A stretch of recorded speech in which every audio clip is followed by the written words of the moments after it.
Good morning बच्चों, मैं हूं विनोद सिंह और आप देख रहे हैं वेक्टर गुरु चैनल। बच्चों, आज हम class 10th physics reflection and refraction का सेकंड लेक्चर करने वाले हैं। पिछले लेक्चर में हमने थोड़ा सा इंट्रोडक्शन पढ़ा था, रिफ्लेक्शन क्या होता है, रिफ्रैक्शन क्या होता है और फोकल लेंथ क्या होती है, कर्वेचर ऑफ रेडियस क्या होता है, फोकल क्या होता है, प्रिंसिपल एक्सिस क्या होता है, पोल क्या होता है, वगैरह वगैरह, है ना। तो बच्चों, आज हम पढ़ेंगे पूरा रिफ्लेक्शन के बारे में। रिफ्लेक्शन किस ऑब्जेक्ट में होता है ना, और कैसे कैसे इसमें इमेज वगैरह बनती हैं। तो पहले हम क्या करेंगे, रिफ्लेक्शन वाला पूरा कवर करेंगे, है ना। उसके बाद फिर हम रिफ्रैक्शन में आएंगे। और आपको पता ही है, रिफ्लेक्शन मिरर में होते हैं और रिफ्रैक्शन किस में होता है, लेंसों में। तो पहले हम सारे मिरर के बारे में चीज़ें पढ़ेंगे। दो टाइप के मिरर होते हैं, कॉनकेव मिरर और कॉन्वेक्स मिरर, ठीक है। फिर वैसे ही दो टाइप के लेंस होते हैं, कॉन्वेक्स लेंस और कॉनकेव लेंस। तो पहले हम सारे मिरर के बारे में पढ़ेंगे कि मिरर में कैसे इमेजेस बनती हैं, ठीक है। तो इमेजेस जो बनती हैं, है ना, उससे पहले हम कुछ रिप्रेजेंटेशन देखेंगे। रे डायग्राम मतलब कि कोई रेज अगर मिरर में पड़ती है तो वो कैसे रिफ्लेक्ट होती है, किस डायरेक्शन में रिफ्लेक्ट होती है। तो सबसे पहले हेडिंग लगाएंगे बच्चों, रिप्रेजेंटेशन ऑफ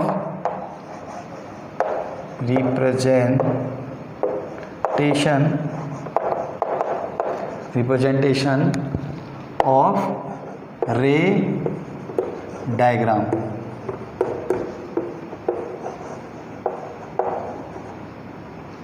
ठीक है, ऑन मिरर। तो इसमें दोनों मिरर का हम एक साथ करेंगे, ठीक। तो यहाँ मैं कॉनकेव मिरर लिख देता हूँ, इधर कॉन्वेक्स मिरर।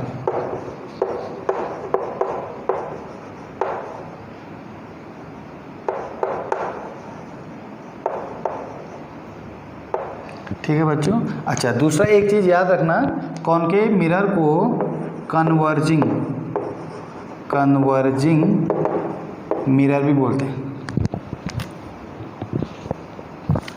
ठीक है, कन्वर्जिंग मिरर। और कॉन्वेक्स मिरर को डाइवर्जिंग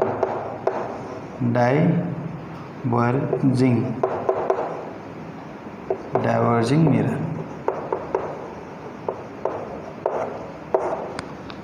ठीक। अब देखो, अब पहला रूल है, यहाँ पर हम कॉनकेव मिरर बना देता हूँ। कॉनकेव मिरर ये होता है बेटा, ये कॉनकेव मिरर है और ये कॉन्वेक्स मिरर है,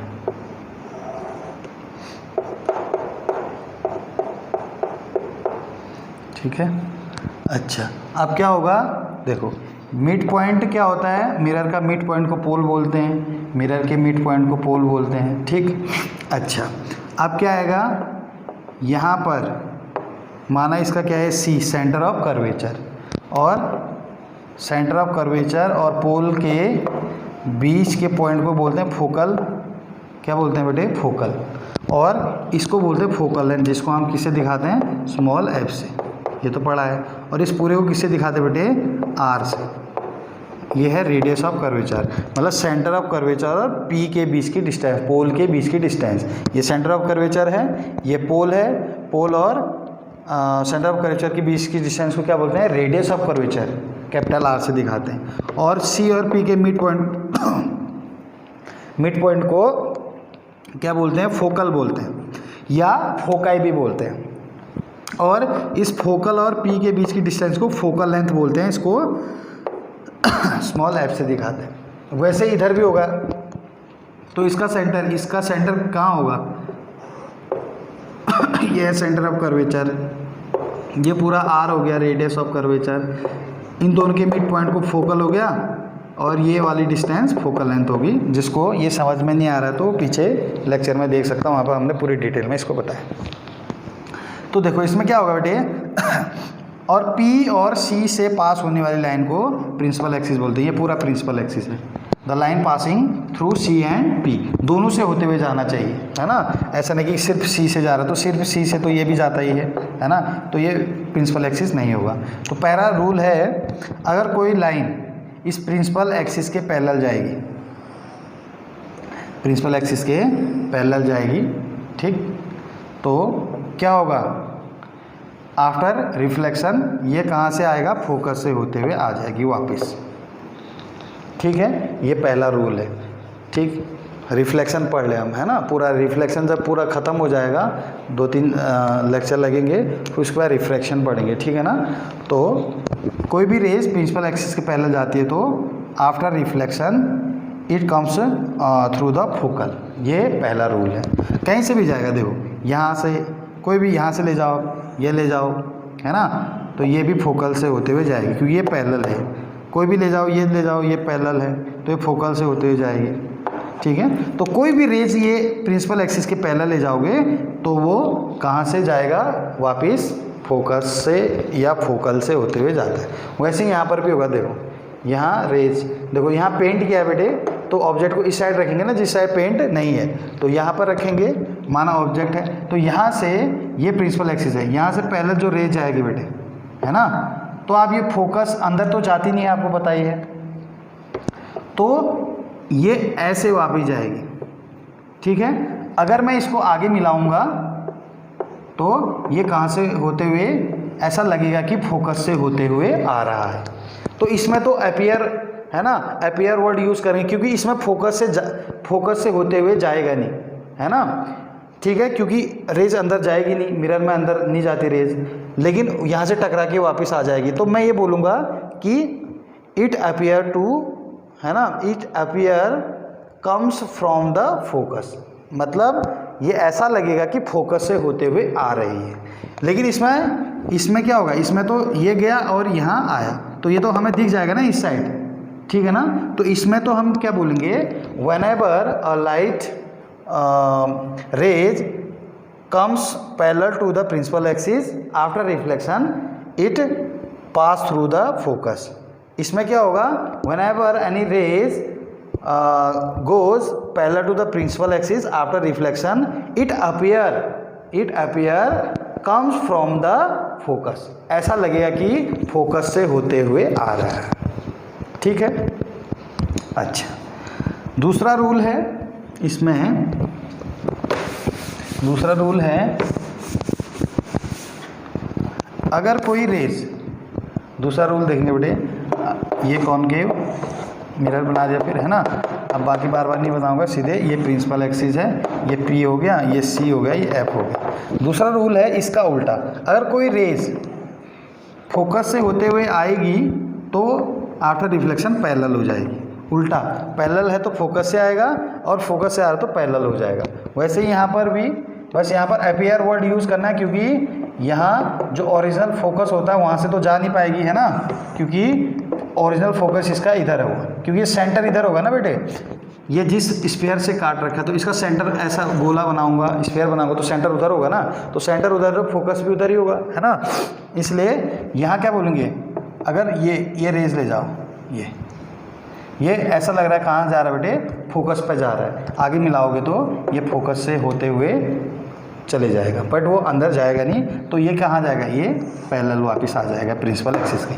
तो इसमें क्या बोलोगे, इसमें बोलोगे a line passing through the focus length, focus after reflection it comes parallel to the principal axis. इसमें क्या बोलोगे, अ लाइन, देखना, a line appear passing through the focus, appear to passing through the focus after reflection it comes parallel to the principal axis। इसमें appear हो रहा है, ऐसे लग रहा है कि वहाँ जा रहा है, जा तो नहीं रहा ना, अंदर थोड़ा हो जाएगी, बट ये अगर मैं मिलाऊंगा ऐसे डैश डैश, वो लाइन अंदर ही टच होगी, तो ये ऐसे आ जाएगा, ठीक है। नेक्स्ट,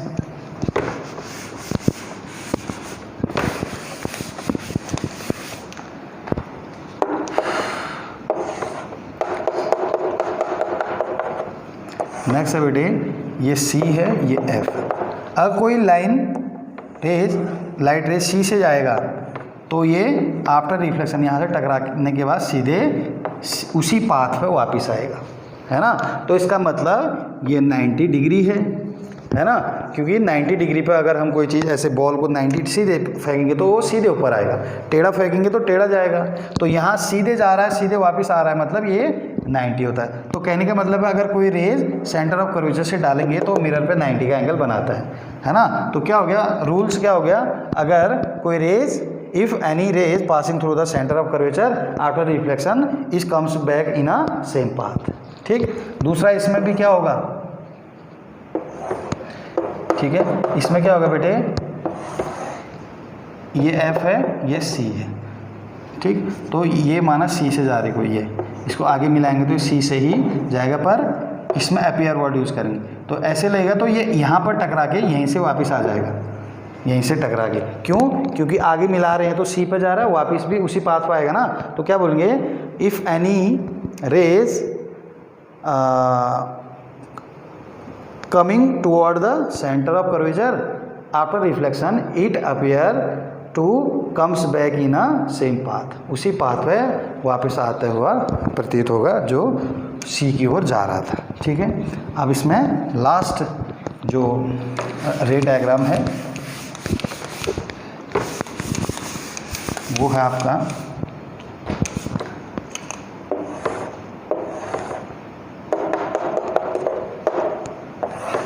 ये पोल होता है मिड पॉइंट ऑफ मिरर, इसके ठीक बीच में पोल होता है, इसको ये सी है ये F। अगर कोई रेज पोल पे ही टकरा जाए, है ना, ठीक है, तो ये जिस एंगल पे पोल पे इंसिडेंस हो रही है उसी एंगल से वापस आ जाएगा। तो ये आपका I है और इसको R मानते हो, है ना, इंसिडेंस एंगल और रिफ्लेक्टिव एंगल। तो I बराबर क्या होता है बेटे, R होता है। I बराबर क्या होता है, R। मतलब क्या है कि the angle between incidence rays and principal axis is equal to the angle between reflected rays and principal axis. तो जो जिस एंगल से ये इस पर इंसिडेंस होगा उसी एंगल से वापस आएगा। ये 30 है तो ये भी 30, ये 40 है तो 40, ये 45 है तो 45, ठीक है ना। अच्छा, अगर यही चीज़ कॉन्वेक्स मिरर में हो तो ये पोल होता है, अगर ये होगा तो यहीं से वापस, ये I है और ये R है, तो यहाँ भी I बराबर क्या होता है, R होता है। लेकिन इसमें अपीयर वर्ड यूज़ नहीं करेंगे क्योंकि ये तो दिख ही रहा है ना, टकराया, ये दिख रहा है। अंदर कोई जा रहे होगी या जाते हुए अंदर लगेगा तब उसको अपीयर वर्ड यूज़ करेंगे। ठीक है बच्चों, तो ये हो गया आपका रे रिप्रेजेंटेशन, है ना, या फिर रिप्रेजेंटेशन ऑफ द रे डायग्राम।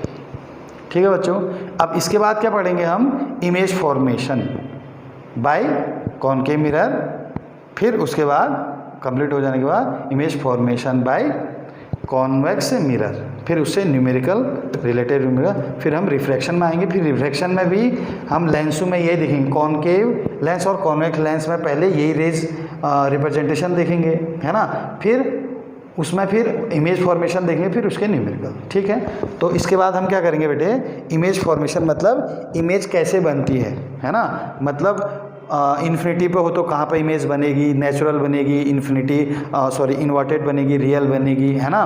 फोकल पे हमने यहाँ पर सेंटर ऑफ कर्वेचर पर ऑब्जेक्ट रखा है तो इमेज कहाँ पर बनेगी, उल्टी बनेगी, सुल्टी बनेगी, है ना, रियल बनेगी, वर्चुअल बनेगी, ये सारी चीज़ें इसके बाद हम इमेज फॉर्मेशन में पढ़ेंगे।